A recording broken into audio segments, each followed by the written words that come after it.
3-3 सरकारें बदल जाती हैं और उनका निवारण नहीं होता है। 12 साल बाद भी लाखों फ्लैट बायर्स को फ्लैट नहीं मिले। बिल्डरों द्वारा प्रताड़ित किया जा रहा है। मेंटेनेंस के नाम पर बायर को लूटा जाता है। उत्तर प्रदेश में विधानसभा चुनाव है और गौतम बुद्ध नगर में पहले चरण में चुनाव होंगे। उसको लेके दादरी विधानसभा से जो निर्दलीय प्रत्याशी हैं अन्नू खान, उनसे बात करेंगे किन मुद्दों को लेके यहाँ पे इस बार वो यहाँ पे जनता के बीच में जा रहे हैं। क्या मुद्दे रहे हैं जिनको लेकर आप जनता के बीच में अब जा रहे हैं? देखिए, यहाँ पर मुद्दों की भरमार है और समस्याएं जो हैं पिछले 3-3 सरकारें बदल जाती हैं और उनका निवारण नहीं होता है। आप भी पहले देखते आए हैं, हमारे साथ में कई धरना प्रदर्शन आपने भी कवर किए हैं। पिछले 12 साल आज हो गए हैं और जो फ्लैट ओनर्स की जो समस्याएं थीं, जिनको लेके एसोसिएशन हमने बनाई, जिनको लेके हम लड़े, आज 12 साल बाद भी लाखों फ्लैट बायर्स को फ्लैट नहीं मिले। जिनको मिल गए हैं वो मूलभूत सुविधाओं के लिए लड़ रहे हैं। उनको मालिकाना हक के लिए उनको हर शनिवार इतवार को धरना प्रदर्शन करना पड़ता है। अपनी जीवन की पूरी कमाई दे के बिल्डरों को, और हमें अगर सड़क पर आना पड़े तो हमने क्यों सरकार के प्रतिनिधि को चुना था? पिछले 5 साल पहले हमने जिस उनके वादों को लेके उनको चुना था, हमने ये आशा करी थी कि हमारे प्रतिनिधि हमारी समस्याओं का निवारण कराएंगे, लेकिन समस्याओं का निराकरण नहीं हुआ, जिसके कारण हमें दोबारा यहाँ पर उतरना पड़ा। और एक समस्याएं नहीं हैं, बिल्डरों द्वारा प्रताड़ित किया जा रहा है। मेंटेनेंस के नाम पर बायर को लूटा जाता है। जो निवासी हैं उनको मूलभूत सुविधाएं नहीं दी जाती हैं। अगर हम गांव एरिया में चले जाएं तो दादरी है, अनेकों दर्जनों गांव ऐसे हैं जहां पर मूलभूत सुविधाओं की कमी है। वहां पर नालियां नहीं हैं, सड़कें नहीं हैं, पानी भर जाता है, बारिश में निकलना दूभर हो जाता है। 12-12 इंच 1-1 फुट पानी भर जाता है सड़कों पर। तो ये सारी समस्याएं हैं। कॉलोनी की अगर समस्याएं करें तो हैबतपुर है, दुर्गा एन्क्लेव है, सावेरी है, इधर साइड सी सूरजपुर में चले जाइए, वहाँ पर करीब 1 दर्जन सोसाइटियाँ हैं। लेकिन 1 दर्जन सोसाइटियाँ जिसे हम कहते हैं कि हम अपने शहर को डेवलप करेंगे, हाँ, वहाँ देखेंगे ऐसा लगता नहीं है कि हम ग्रेटर नोएडा में रह रहे हैं। यूपीएसआईडीसी की गुंडागर्दी, दादागिरी की वजह से वहाँ पर 12 सोसाइटियों की करीब इतनी बुरी हालत है। सड़कें नहीं हैं, नालियाँ नहीं हैं, लोग अपना जीवन यापन बहुत बुरी तरह करते हैं। वहाँ ना बिजली की व्यवस्था है, कुछ भी नहीं है। लोगों के हमारे पास फ़ोन आ रहे हैं, उनके मैसेज आ रहे हैं, उनके बीच में जा रहे हैं हम। तो वो जब हम ये समस्याएं देखते हैं तो इसलिए हमें ये चुनाव का कदम बढ़ाना पड़ा मजबूरी में, क्योंकि अगर हमारे जनप्रतिनिधि अगर सही से काम करते तो शायद हमें ये नहीं करना पड़ता। इन सभी चीज़ों को लेकर जो विधायक हैं यहाँ पे, सिटिंग एमएलए विधायक हैं यहाँ पे, जो तेजपाल लागर, किस तरीके की आप टक्कर मान रहे हैं? क्योंकि देखिए, वर्तमान वो विधायक रहे हैं यहाँ से, वो पहले मास्टर भी थे, तो ऐसे में मानते हैं कि टफ फाइट आप दे पाएंगे उनको?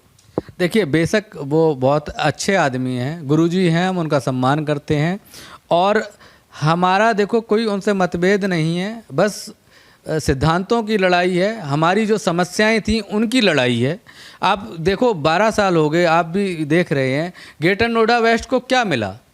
यहाँ पर मूलभूत सुविधाओं की इतनी कमी है कि ना ग्रेटर नोएडा वेस्ट में आज मेट्रो सबसे ज़्यादा चाहिए थी। आज 2.5-3 लाख परिवार यहाँ रह रहे हैं, मेट्रो अभी तक नहीं आई है। ना सरकारी हॉस्पिटल है। सरकारी हॉस्पिटल आपने कोविड के नाम पे देखा होगा, हॉस्पिटल वालों ने कितनी लूट मचाई। ना सरकारी हॉस्पिटल है, ना यहाँ पर कॉलेज है, ना स्कूल है, ना क्रिमिनेशन शमशान घाट है। लोगों को अंतिम निवास में भी 20 किलोमीटर दूर वहाँ नोएडा जाना पड़ता है। तो ऐसी स्थिति में इतनी सारी, भाई शहर तो एक बसा दिया, लेकिन हम जब नया शहर बसाए तो उसको सुविधाएं भी तो चाहिए थी। सुविधाएं कौन देगा? ये सारी सुविधाएं देने के लिए भाई हमने जनप्रतिनिधि चुना था। यहाँ पर इतनी सारी समस्याएं हैं। आपने लिखा हुआ विधायक नहीं सेवक चुनिए, ऐसा क्यों? बिल्कुल हम ये चाहते हैं, देखो सेवक इसलिए कि हमारी जनता के बीच का कोई आदमी हो जो जनता के दुख दर्द को समझ पाए। ऐसा नहीं कि हम लॉकडाउन में हमने ये महसूस किया कि हम तो भाई सामाजिक संस्था है और उसको लेके 12 साल से लड़ रहे हैं, लेकिन जब ज़रूरत पड़ी हमने यहाँ पर रसोई चलाई, लोग लेबर फंसी हुई थी झुग्गियों में, अलग अलग जगह लेबर फंसी हुई थी, और उनको 1200 लोगों को प्रतिदिन 1200 लोगों को 60 दिन तक उनको भोजन उपलब्ध कराया। फिर वो लोग परेशान हो गए, उनको ये था कि भाई हमें घर जाना है, कोई बंगाल का था, कोई उड़ीसा का था, कोई बिहार का था, तो उनको घर पर भेजना था। हमको ये बहुत बड़ा टास्क था लेबर को भेजना। तो भाई हम विधायक जी को फ़ोन कर रहे हैं, मैसेज कर रहे हैं, कोई रिप्लाई नहीं। हमें दूसरे क्षेत्र का विधायक से हेल्प लेनी पड़ी। ये सबसे बड़ी विडंबना रही हमारे लिए कि हमारा प्रतिनिधि होकर हमारे उस समय जब समस्या थी, जब उनको आना चाहिए था, वो नहीं आए। तो ये सारी एक दुख दर्द है कि भाई जब साथ में कोई नहीं खड़ा होगा तो हमें अपना विधायक तो चुनना पड़ेगा, तो सेवक के तौर पर ही हम काम करेंगे। रिस्पॉन्स अभी मिल रहा है क्योंकि सोसाइटीज़ में जो रहने वाले लोग हैं अधिकतर बाहर से आए हुए हैं, तो आप उनके बीच में पहले से ही रहते हुए आ रहे हैं, तो ऐसे में कितना हेल्पफुल मिल रही है, कितनी मदद मिल रही है क्योंकि आपने उनके लिए काम किया है? बिल्कुल, देखिए हमने शुरू से उनके लिए लड़ाई लड़ी है और उनको ये उम्मीद है और मुझे पूरा विश्वास है। मैं उनसे अपने अधिकार के तौर पर, भाई मेरा अधिकार बनता है उन पर कि मैंने काम किया है आपके लिए, हर वक्त हम उनके साथ खड़े रहे हैं, तो मैं उनके बीच में जा रहा हूँ, उनसे मिल रहा हूँ, और यही नहीं, कॉलोनियों में भी जा रहा हूँ, गाँव में भी जा रहा हूँ, हर जगह मैं जा रहा हूँ, अपनी बात कह रहा हूँ, और अपने जो हमने 12 साल काम करे हैं वो उनको बता रहा हूँ कि देखो हमारे ये काम है, आप उसको देखते हुए वोट करें। आप भले जो अच्छा काम करे उसे वोट करो, हमने अच्छे काम करे हैं तो आप हमें वोट करें। देखिए बाकी पार्टियां, बड़े नेता हैं, राजकुमार भाटी की अगर बात करें या तेजपाल नागर हैं, बड़े हैं, तो ऐसे में आप मानते किस तरीके की फाइट रहेगी आपकी? देखिए वो बड़े बड़े नेता हैं भाई, पैसा भी है, सब कुछ है, मेरे पास तो एक सामाजिक संस्था है, कुछ नहीं है मेरे पास है। वहाँ पर वकील साहब ने पूछा कि आपके नॉमिनेशन फॉर्म में कितना फंड है, कितना पैसा है, तो मैंने कहा मेरे पास तो भाई 3-4-10 हज़ार रुपये होगा, तो इससे ज़्यादा तो मेरे पास पैसा भी नहीं है। तो वो बड़े बड़े लोग हैं, लेकिन मैं सेवक हूँ और 12 साल से जनता की सेवा कर रहा हूँ और मैं सेवा करूँगा, ये मैं अपने ईमान से, धर्म से कह सकता हूँ। जनता सेवक बनेंगे? बिल्कुल सेवक बनूंगा, विधायक नहीं बनूंगा। तो ये हमारे साथ इस समय अन्नू खान हैं जो निर्दलीय प्रत्याशी हैं दादरी विधानसभा से, जिनका कहना है कि अगर वो उनको यहाँ की जनता चुनेगी तो वो विधायक नहीं सेवक बन के यहाँ पे काम करेंगे। अब देखना होगा कि जनता के बीच में जब ये लगातार जा रहे हैं, जनता का प्यार इनको मिल रहा है।